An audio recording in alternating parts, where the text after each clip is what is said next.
13 Tirania de Aço capítulo 419. Esse capítulo veio de novelfull.net. Por favor confira o site, link na descrição. Nuble Notas. Esse capítulo foi patrocinado por Natália Rodrigues. Era de manhã cedo no meio do verão dentro das fronteiras do sudoeste da Andaluzia. Sentado dentro de uma linha de trincheira fortificada estava um regimento de Lanuers composto por cerca de 2.000 homens. Apenas 2 baterias de artilharia apoiaram esses soldados de infantaria enquanto eles olhavam para a terra de ninguém, entediados enquanto guardavam uma parte da fronteira que era considerada menos provável de entrar em combate.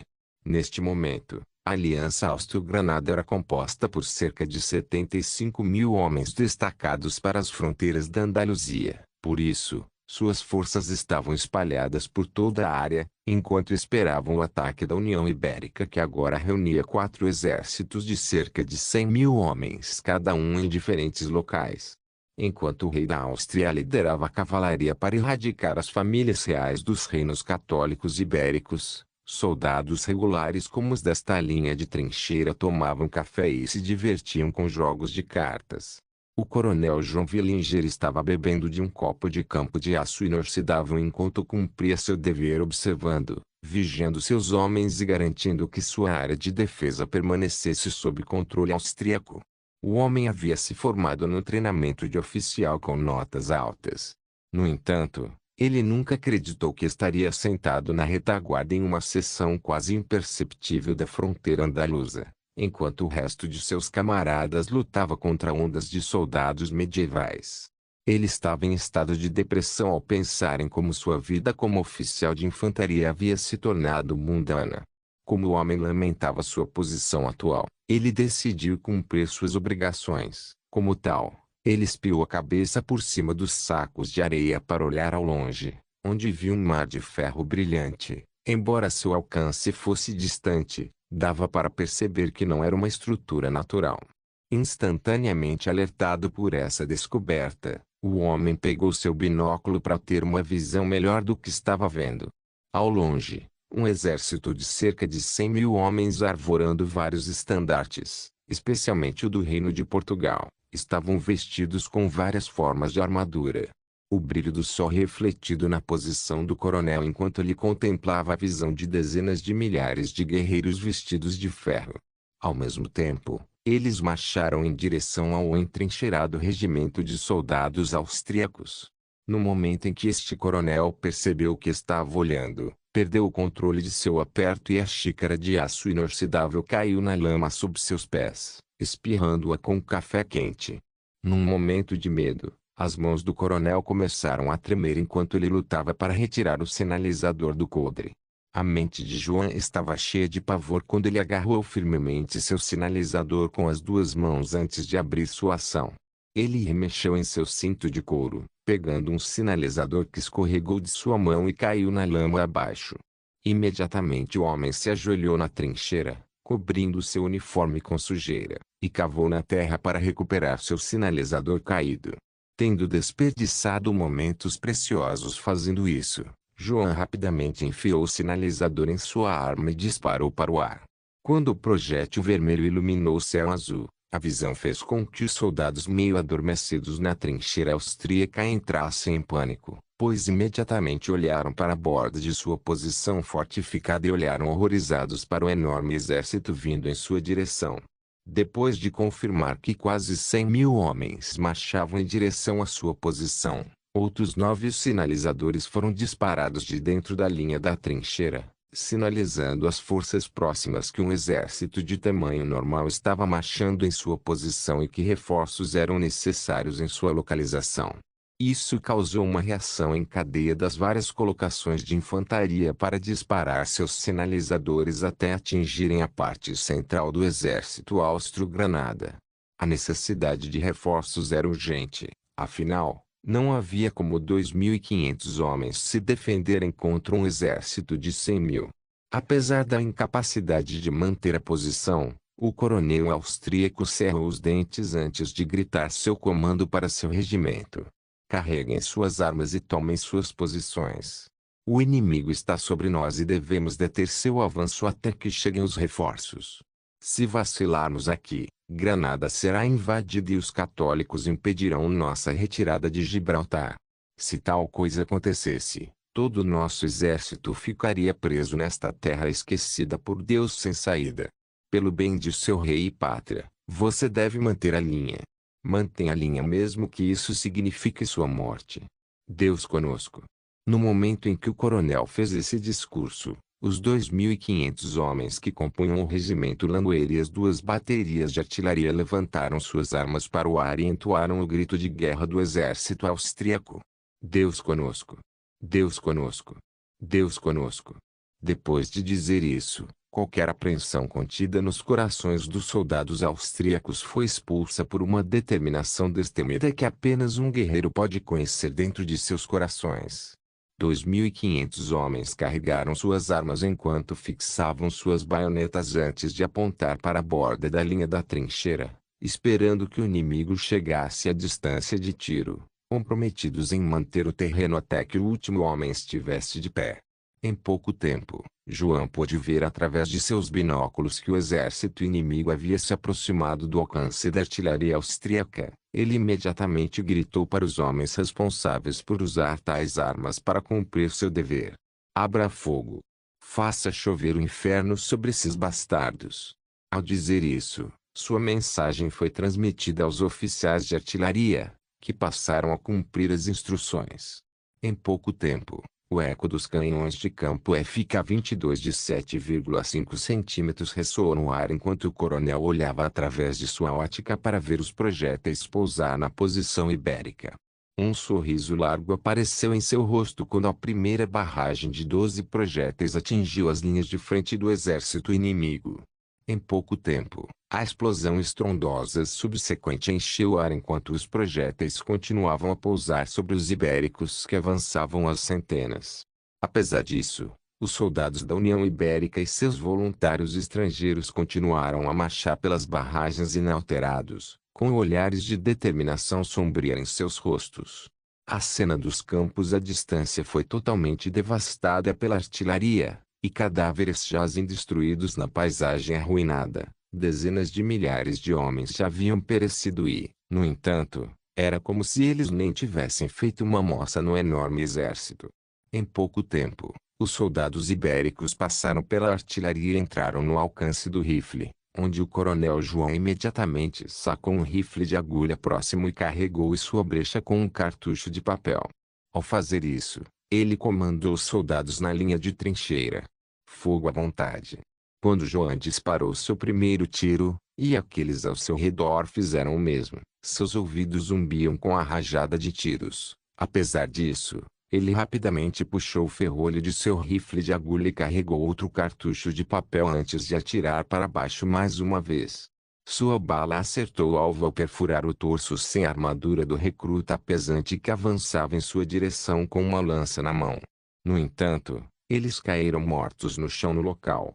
Seus camaradas avançaram através da saraivada de balas, totalmente diferentes ao arame farpado e ao tiro de agulha enquanto corriam em direção à morte. Depois de disparar mais um tiro, o coronel João ordenou imediatamente a retirada para a seguinte linha de trincheira.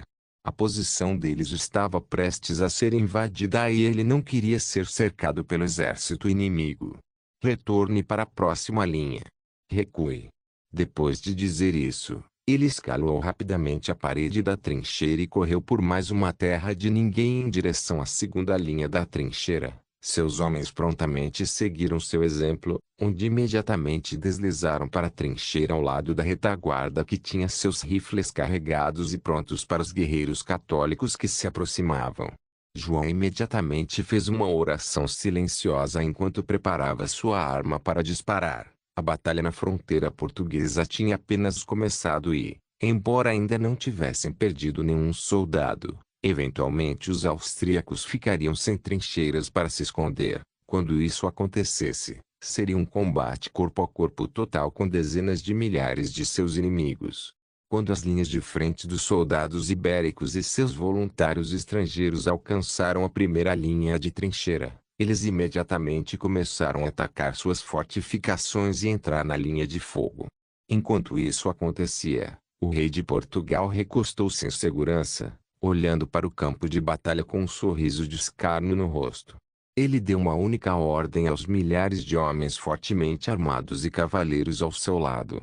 Agora que os camponeses absorveram suas balas, é hora de avançar em sua posição. Não deixe nenhum herege vivo, Deus quer.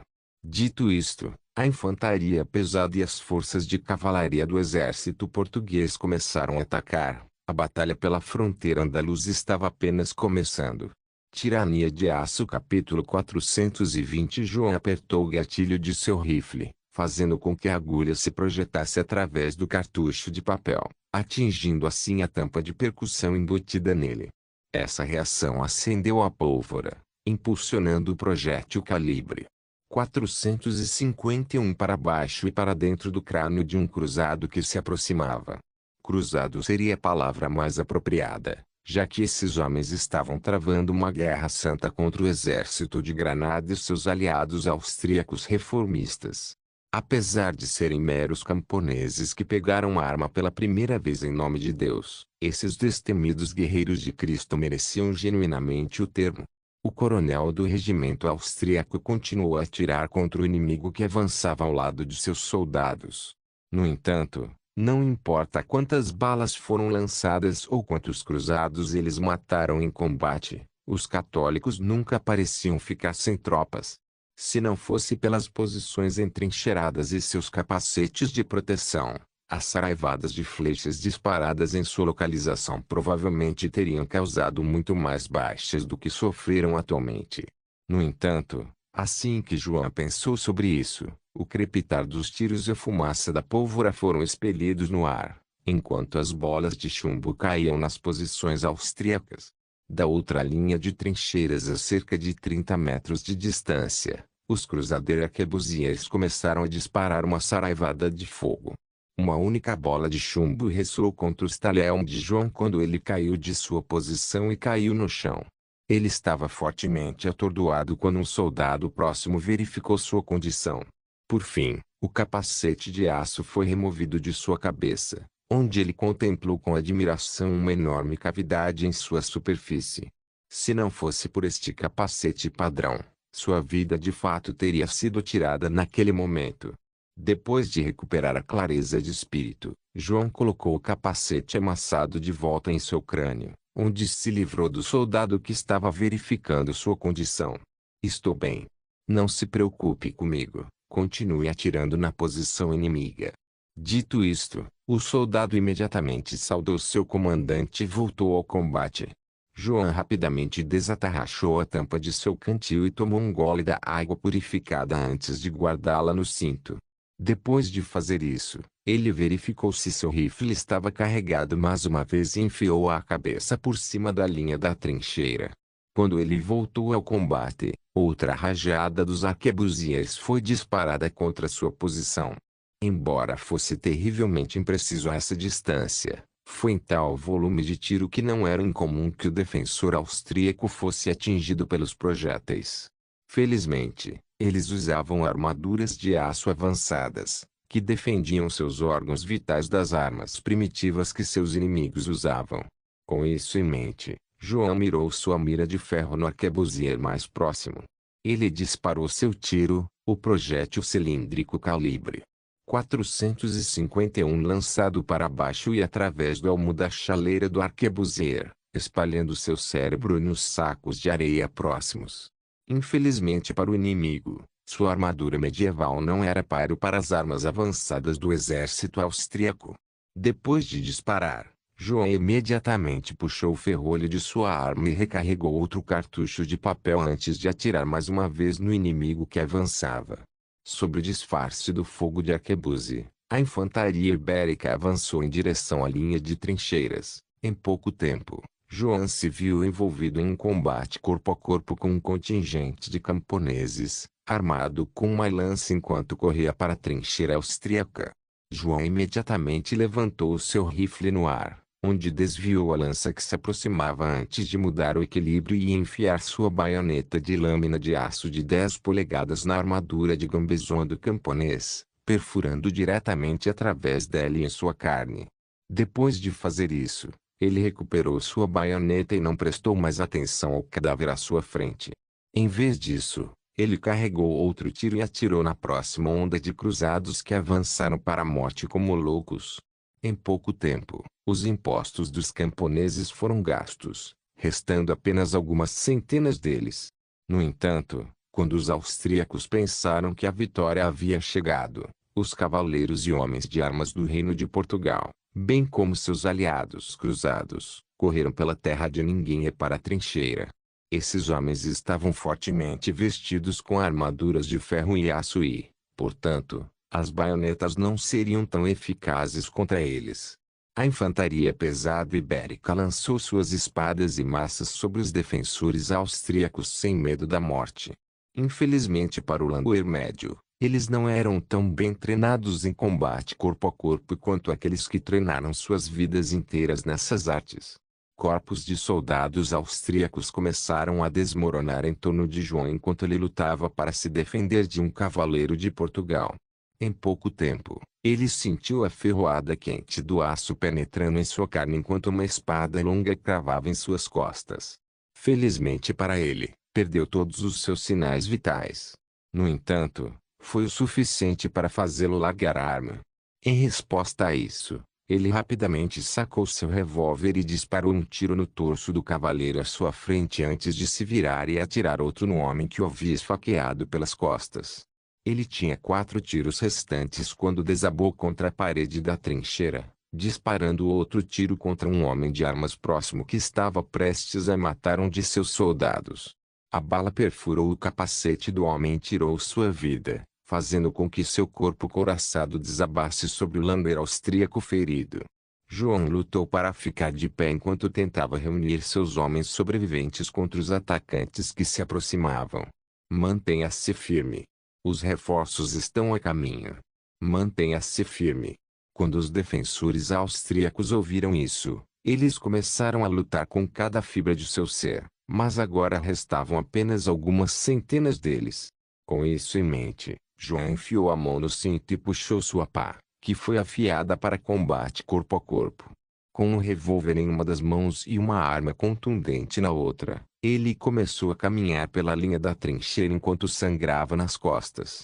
João começou a atirar em soldados ibéricos próximos com seu revólver enquanto atingia outros no leme, causando uma concussão no processo. Ele não parou de bater em seus crânios até que seus capacetes tivessem sido completamente cortados pela borda de aço afiada da pá. Ao ver a eficácia da pá, seus soldados restantes jogaram fora seus rifles de agulha e dispararam suas ferramentas de entrincheiramento, que provaram ser letais dentro dos limites apertados da linha de trincheiras. Os cavaleiros ibéricos foram forçados a usar meia espada enquanto lutavam para matar os defensores austríacos. Aço colidiu com aço enquanto os austríacos lutavam com tudo o que tinham. João parou uma lâmina em que se aproximava com seu banco entrincheirado enquanto disparava seu chicote diretamente na testa de seu atacante. Depois de fazer isso, ele jogou o revólver de lado, onde começou a atacar os cruzados.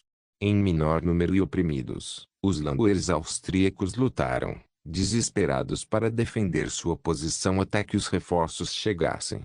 A essa altura, João havia perdido muito sangue de seu ferimento nas costas e começou a desacelerar. A adrenalina e as endorfinas em seu sistema começaram a diminuir e ele lutou para mover seus membros enquanto lutava contra o inimigo. Eventualmente, ele desabou na lama, lutando para manter sua consciência. Os cruzados o desconsideraram como um cadáver e continuaram a matar os soldados austríacos restantes. Eventualmente, apenas uma alma permaneceu viva dentro da linha da trincheira austríaca. Os cruzados mataram todos os seus defensores, exceto João, que agora lutava para respirar quando seu corpo foi chutado para revelar um cavaleiro fortemente blindado usando as armas reais de Portugal em seu tabardo. Este homem era um membro da família real portuguesa. O homem olhou para João através de seu bacinete com uma expressão de desdém em seu rosto enquanto expressava seu desprezo. Porra de herege. Certo, quando o homem estava prestes a abaixar sua espada, o eco de tiros ressoou no ar e seu crânio foi despedaçado. João conseguiu distinguir aproximadamente o som dos austríacos gritando o grito de guerra pelo rei e pela pátria. Quando uma onda de 10.000 alemães abriu fogo contra os cruzados contidos nas trincheiras. Enquanto o coronel desmaiava na inconsciência, a última coisa que viu foram as perneiras enlameadas pertencentes a um soldado austríaco que havia subido na trincheira e se precipitado para a batalha contra as forças ibéricas. Quando ele acordou alguns dias depois, ele descobriria que era o único sobrevivente de seu regimento que conseguiu defender a fronteira de Granada até que os reforços chegassem. Cerca de 2.500 homens austríacos morreram nas trincheiras, enquanto os reforços aniquilaram com sucesso as forças portuguesas e cruzadas. Porém, ao chegarem, o rei português havia escapado do campo de batalha e fugido de volta para sua casa em Lisboa. O resultado dessa batalha seria considerado uma última resistência heróica de um grupo de langouers austríacos contra todas as adversidades. O rei Berengário mais tarde premiaria postumamente cada soldado que morresse nesta batalha com alguma variante da Cruz de Ferro, como um símbolo de bravura para os homens que deram suas vidas para proteger a fronteira granadense. Tirania de Aço capítulo 421. O chanceler Otto estava dentro dos limites do Palácio Real. Alguém poderia pensar que ele estaria visitando sua filha, a alta rainha da Áustria. No entanto, se alguém observasse suas ações, ficaria surpreso ao ver que, em vez disso, ele estava se encontrando com a segunda rainha da Áustria, Linde von Kufstein. O motivo de sua visita à segunda rainha foi inteiramente por causa de seu trabalho como diretora da inteligência real austríaca. Recentemente, ele havia recebido uma carta do Duque de Eger von Wittelsbach sobre a disposição da Baviera de se submeter à coroa austríaca e algumas informações valiosas sobre o que os outros reinos alemães estavam planejando. Enquanto Berengário estava na guerra, cabia a seu tio e sogro governar o país. Até agora, ele havia feito um trabalho exemplar, portanto, como este assunto essencial chegou ao seu conhecimento, naturalmente, ele desejou verificar o conteúdo do documento. Com esta tarefa, havia apenas uma pessoa em quem ele poderia confiar, que era o maior rival de sua filha no amor. Linde leu o conteúdo com uma expressão severa no rosto enquanto prestava atenção a cada pequeno detalhe, verificando se algo estava escrito em código. Curiosamente, era uma carta relativamente concisa sem nenhum conteúdo criptografado. Depois de chegar a uma conclusão, ela suspirou pesadamente enquanto seu seio substancial arfava no ar antes de revelar seus pensamentos sobre o documento em suas mãos. De acordo com meus espiões no Tribunal Real de Luxemburgo, tudo neste documento é legítimo.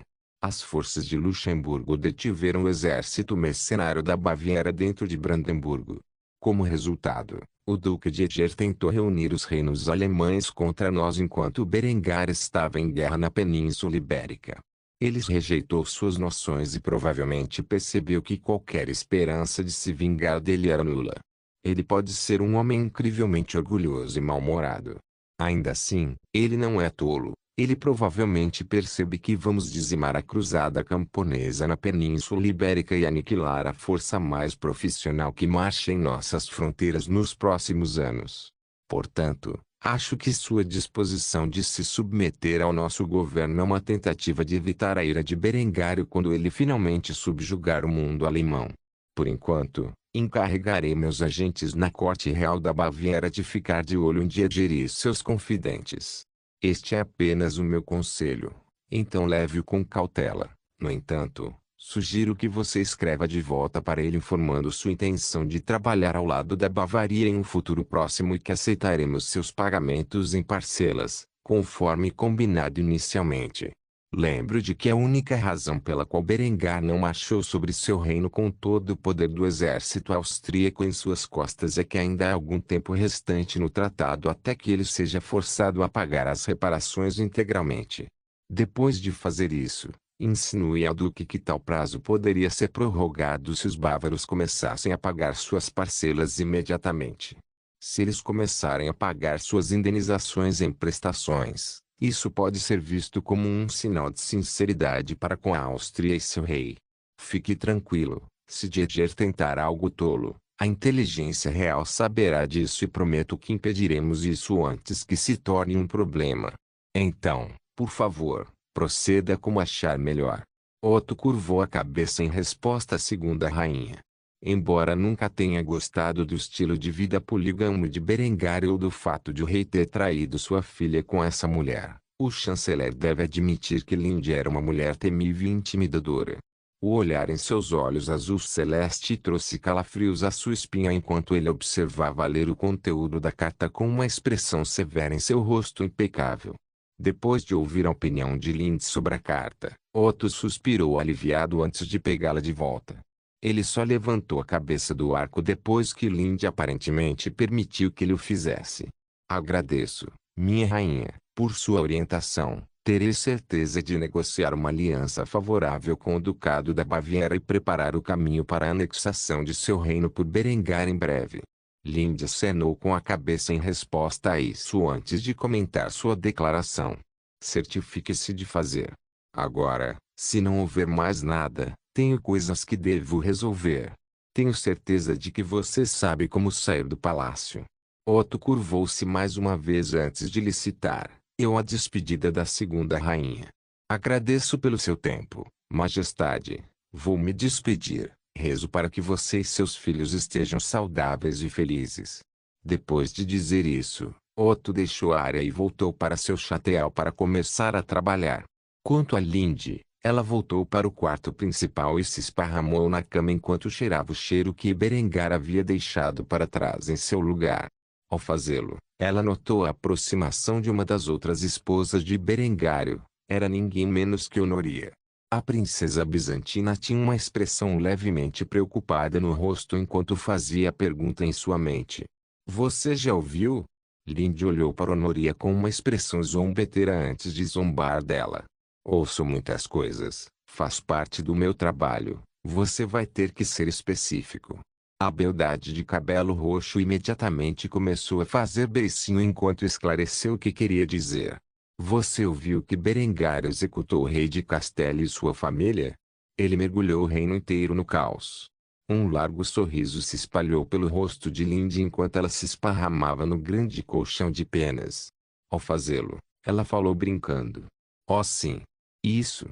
Sim, eu ouvi sobre isso. E daí? Castela é nosso inimigo. Quem se importa com o que acontece com seu monarca e sua lamentável família? Honoria zombou enquanto cruzava os braços e começava a reclamar com sua rival. Ela não podia acreditar que Linde fosse tão relaxado sobre todo o calvário. Quem se importa? Berengário quebrou a etiqueta internacional. Por séculos, todo rei sabe que não deve massacrar abertamente um monarca rival e sua família. E se o mundo católico fizer o mesmo conosco? A megera de cabelo loiro morango espalhada pela cama exemplificando ainda mais suas curvas. Embora ela estivesse visivelmente grávida, ela estava linda como sempre. Ao fazê-lo, começou a rir do comentário de Honoria. Depois de alguns momentos se recompondo, ela finalmente revelou o quão tola a princesa do Império Bizantino estava sendo.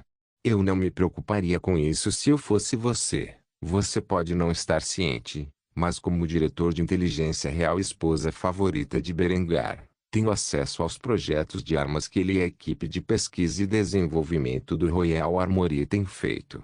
Trabalhando em, digamos apenas que em alguns anos, todo o mundo católico e todos os seus residentes poderiam se unir contra a Áustria, e o exército real austríaco ainda os massacraria antes mesmo de pisarem em nossa terra. Sem mencionar o projeto secreto de defesa da fronteira em que nosso marido está trabalhando. Honoria olhou para Linde com descrença. Desde quando ela teve acesso a informações tão secretas? Mais importante, ela acabou de afirmar que era a favorita de Berengar. Honoria instantaneamente começou a fazer beicinho enquanto questionava a segunda rainha nesta parte em particular. Quem disse que você é a favorita de Berengário? Se fosse assim, você não seria a grande rainha. Linde imediatamente se levantou da cama e caminhou até Honoria com um sorriso tímido no rosto. Depois de um tempo, ela beijou levemente a princesa bizantina nos lábios antes de sussurrar em seu ouvido. Você fica fofo quando está com ciúmes. Infelizmente para você, não tenho tempo para isso. As bochechas de Honoria começaram a corar de vergonha enquanto ela suportava o assédio de Linde. Depois que a segunda rainha começou a caminhar em direção à porta, a princesa bizantina e a terceira rainha da Áustria começaram a chamá-la. Onde você pensa que está indo? Isso não acabou. Linde simplesmente se virou e sorriu antes de responder a pergunta de Honoria.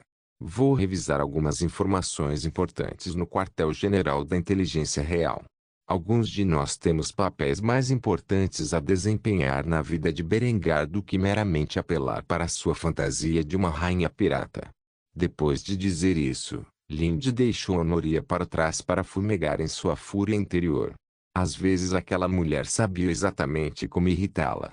Como tal, ela se sentou na cama e começou a fazer beicinho.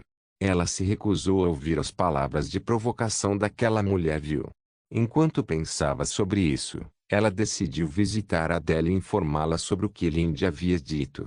Afinal, como alta rainha e maior rival de Linde, ela certamente teria algo a dizer sobre tudo isso.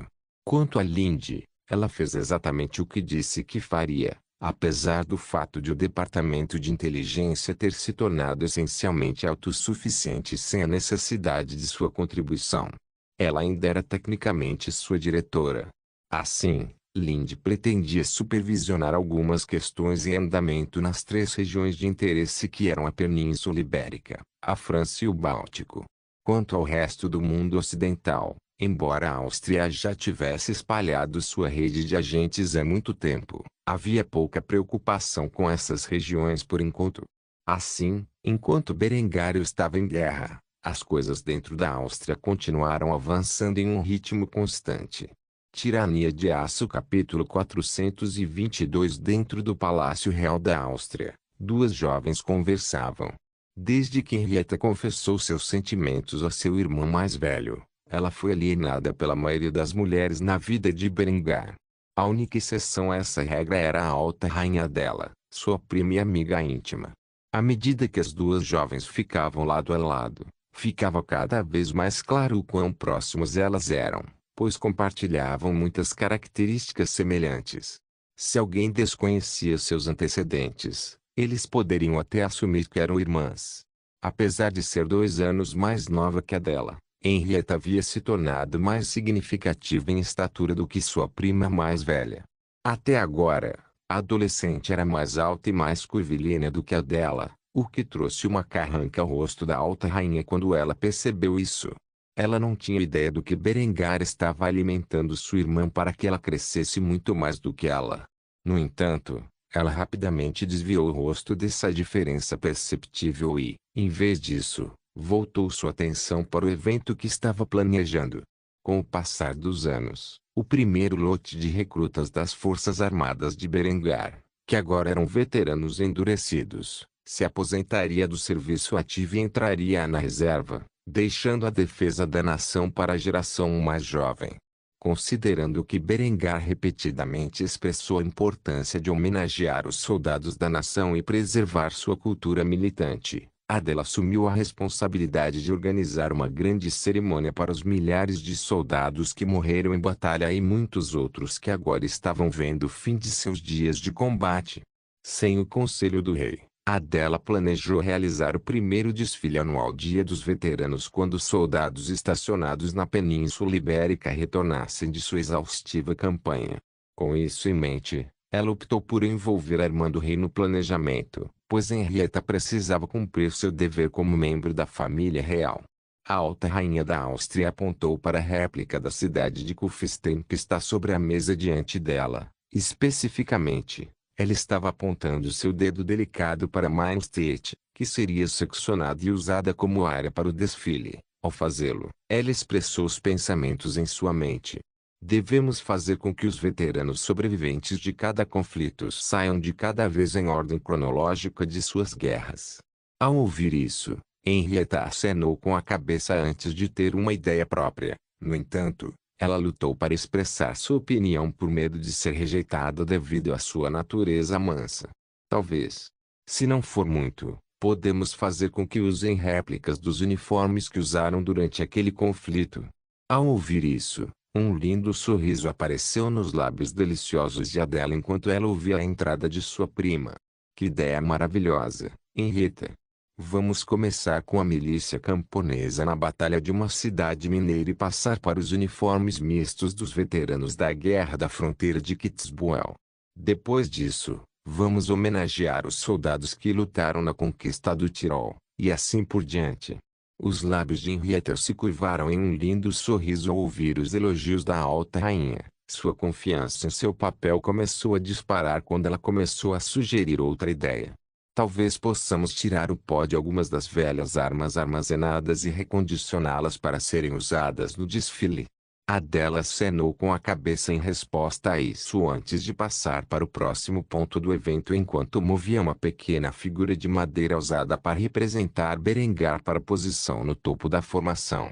Nosso amado rei liderará o desfile a cavalo, com o uniforme que desejar. Depois de concluído, ele fará um discurso sobre os veteranos e seus esforços por este reino. Henrietta sorriu calorosamente ao pensar em seu precioso irmão mais velho liderando o desfile em toda a sua glória. Esse sorriso não passou despercebido por Adela, que se sentiu frustrada. Ela não sabia como abordar o assunto sem torná-lo estranho. Afinal, os sentimentos de Henrietta por Berengário eram definitivamente um tabu, e Adela não os apoiava. Por fim, a jovem rainha reuniu coragem para perguntar sobre o assunto. Então, Henrietta, com certeza haverá muitos jovens nobres proeminentes presentes neste evento, afinal, o serviço militar é considerado um dever cívico, e certamente haverá alguns jovens excepcionais que provaram seu valor no campo de batalha. Há alguém em particular que possa ter atraído sua atenção? A jovem princesa austríaca corou de vergonha ao pensar na questão. Em sua mente, havia apenas um homem que ela adorava e, como tal, ela se sentia desconfortável em falar sobre isso, embora tivesse beijado seu irmão nas bochechas e professado sua intenção de lutar por ele, agora que ela estava sendo questionada sobre a questão. Diretamente por uma de suas esposas, ela não sabia como reagir. Ao ver a reação inocente e tímida de Henrietta, Adela sentiu a necessidade de protegê-la de Berengário. Depois de alguns drinks, o homem podia colocar as mãos em qualquer mulher que considerasse atraente, mesmo que essa mulher fosse sua irmã mais nova. Mais importante ainda, a alta rainha sentiu a necessidade de manter distância entre os dois irmãos, considerando que era Henrietta, não Berengar, quem estava mais interessado em tal assunto tabu. Adela cerrou os dentes e cerrou os punhos ao pensar em um relacionamento tão pecaminoso. Tal destino nunca poderia existir. Ela jurou em sua mente naquele momento que faria o que fosse necessário para impedir que Berengário e Henrietta progredissem além do ponto de irmãos. Afinal, o objetivo de sua vida era salvar a alma de Berengário, e o incesto não era algo facilmente perdoado nem mesmo pelo Senhor Deus Todo-Poderoso. Depois de um tempo, Adela acalmou seus nervos antes de colocar a mão no ombro de Henrietta, o que fez com que a garota reagisse com medo. Ela não estava acostumada a ser tocada por ninguém, pois geralmente era tímida. Ao testemunhar o olhar intenso de sua prima, o coração de Henrietta se encheu de pavor. Adela forçou um sorriso no rosto enquanto dava um aviso justo ao primo mais novo. Eu sei o que você está pensando, mas garanto que isso nunca acontecerá. Mesmo que você tenha algumas ideias distorcidas sobre seu irmão nessa sua linda cabecinha, vou me certificar de que ele nunca se envolve em tal pecado perverso. Você deve abandonar seus pensamentos incestuosos e encontrar um homem mais adequado para você. No entanto, apesar do fingimento feroz da rainha, Henrietta não recuou como Adela acreditava que faria. Em vez disso, ela reuniu todas as forças dentro de seu coração e ergueu o braço de seu ombro enquanto retribuiu o olhar assustador de Adela com uma expressão determinada. Você não consegue determinar quem é certo para mim, primo. Meu amor por meu irmão é tão puro quanto a neve, e só porque você e os outros podem desaprovar isso não significa que eu não vou lutar por nós. Estar juntos. Depois de dizer isso, Henrietta começou a sair da sala com uma expressão presunçosa. Ao fazê-lo, Adela chamou por trás com um desafio. Vamos ver isso. Adela estava praticamente furiosa quando ela bateu o pé no chão em um ataque de raiva. Ela não podia acreditar que a garota fosse tão teimosa mesmo depois de ser confrontada com seus pensamentos pecaminosos. Essa tarefa seria mais complicada do que ela pensava inicialmente. Se Henrietta não pudesse ser convencida a cessar sua abominável busca, então a única escolha de Adela era se concentrar em monitorar o comportamento de Berengar e impedi-lo de fazer algo que mancharia sua alma para sempre. Com o desafio lançado, Adela estava preparada para retornar ao seu trabalho de planejamento do próximo desfile de veteranos. No entanto, uma batida na porta imediatamente atraiu sua atenção quando ela olhou para ver a beleza de cabelos roxos que era Honoria parada na porta. Um segundo depois, ela pôde ouvir a voz de sua rival ressoar no ar. Nós precisamos conversar. Adela suspirou antes de colocar uma fachada amigável, enquanto se forçava a sorrir. Ela falou as palavras mais apropriadas para uma mulher de sua posição. Honoria, reze para dizer o que é tão importante que você deve interromper meu trabalho? Honoria tinha uma expressão solene em seu rosto enquanto falava o que pensava. É sobre Lindy. Ao ouvir isso, o sorriso amigável que Adela apresentava instantaneamente desabou e foi substituído por uma carranca. Ela começou a falar com uma voz cheia de desprezo. O que aquela vadia fez agora?